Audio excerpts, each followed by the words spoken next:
அதனால் இங்க வந்து மங்களங்கள் அமங்கலங்கள் அப்படின்ற பிரிச்சு எல்லாமே சுபம் அசுபம் மங்களம் அமங்கலம் அப்படின்றதெல்லாம் பிரிஞ்சு இருக்கு இந்த உலகத்துல.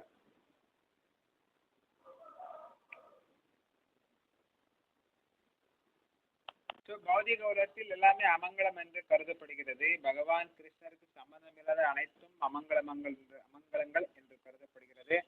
பகவான் கிருஷ்ணருக்கு பொறாமையில் செய்யப்படும் செயல்கள் அனைத்தும் அமங்கலங்கள் என்று சொல்லப்படுகிறது.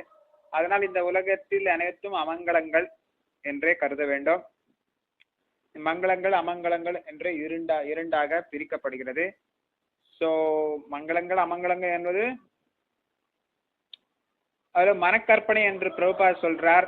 காரணம் வந்து இங்க வந்து எல்லாமே பகவானுக்கு பொறாமை குணம் உடையவர்கள், பகவான் மீது கோபம் கொண்டவர்களாக இருக்கிறார்கள், பகவான் மீது பொறாமை கொண்டவர்களாக இருக்கிறார்கள், பகவான் மீது வேற்றுமை